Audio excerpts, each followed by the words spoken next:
Sir வணக்கம். வணக்கம். இப்போ பதவி பறிப்பு சட்டம் கொண்டு வந்திருக்காங்க இல்லையா? மசோதா நாடாளுமன்றத்தில் கொண்டு வந்திருக்காங்க. அதுக்கு பல தரப்பில் இருந்தும் பல முக்கிய கட்சிகள் மிகப்பெரிய அளவில் எதிர்ப்பு தெரிவிக்கிறாங்க. என்ன காரணம்? இதை ஃபர்ஸ்ட் வரவேற்கலாமா? சாதாரண மக்கள் இதை எப்படி பார்க்குறாங்க?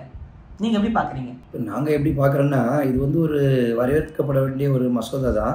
அது ஏன் வரவேற்கப்பட வேண்டிய மசோதான்னா, இது சாதாரணமாக அதில் என்ன சொல்லியிருக்குன்னா, ஒரு 30 நாள் சிறை தண்டனை பெற்று கொண்டாலே ஒருத்தர் தன்னுடைய பதவி இழந்துருவார் அப்படின்றது அர்த்தம் இல்லை. இப்போ அரசியல் ரீதியாக பார்த்தீங்கன்னா, ஒரு ஆளுங்கட்சிக்கு சரியான எதிர்கட்சி வலுவாக இருந்தால் தான் பொதுமக்களுக்கு நன்மைகள் நடக்கும்.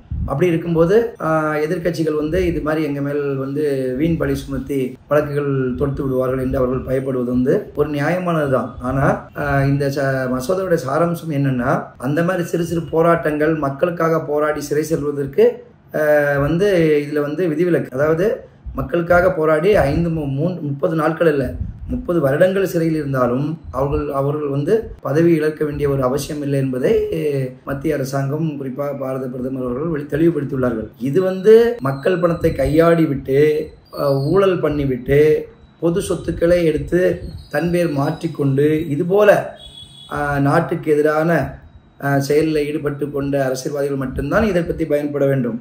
மற்றபடி ஒரு ஆளுங்கட்சி இருக்கும், ஒரு எதிர்கட்சி இருக்கும்.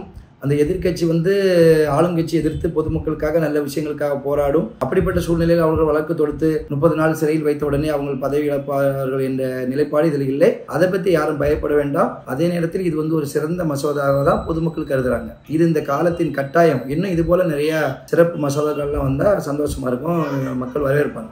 ஆனா உங்களுக்கு தெரிஞ்ச இந்த விஷயம் இங்க ஆளக்கூடிய அரசியல்வாதிக்கு தெரியாதா? அதனால எதிர்ப்பாங்க. இதெல்லாம் தெரிஞ்சுக்கிட்டு அப்ப ஏன் ஏற்றுக்க போறாங்க, ஏன் எதிர்க்கிறாங்க? இல்லை, அப்படியே பார்க்க முடியாது. அவங்க ஆளுங்கட்சியா இல்லாதனால எதிர்கட்சியா இருக்கும்போது அப்படி ஒரு அச்சம் அவங்களுக்கு இருக்கிறது இயற்கை தான். ஆனால் மசோதா ரொம்ப தெளிவாக குறிப்பிட்டிருக்காங்க. திருப்பி பாரத பிரதமர்களும் இன்றும் அதை ரொம்ப தெளிவாக சொல்லியிருக்காரு. இது மாதிரி ஊழல் வழக்குகளில் சிறையில் இருப்பவர்களுக்கு மட்டும்தான் இந்த சட்டம் பொருந்துன்னு சொல்லியிருக்காரு.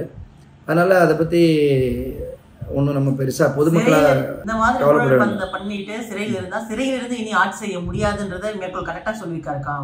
ஆமாம், சரியா சொல்லியிருக்காரு. அது மாதிரி அது தேவைதான் நாட்டுக்கு. இப்போ ஏன்னா நீங்கள் நிறைய எடுத்துக்காட்டுகளை பார்க்குறீங்க. கடந்த காலங்கள்லாம் இந்த மாதிரி நிறைய பேர் பொதுமக்களுடைய வரி பணங்களை கையாடி விட்டு சிறையிலிருந்து ஆட்சி செய்வதெல்லாம் பார்க்கிறோம். அதனால இது ஒரு வரவேற்கப்பட வேண்டிய ஒரு மசோதா தான். ஓகே, இப்படி எடுத்துக்கிட்டா பொதுமக்கள் இதை வரவேற்கிறாங்கன்னு சொல்றீங்க. மாநிலத்தில் ஆளக்கூடிய ஆளுங்கட்சி எதிர்க்கிறாங்க.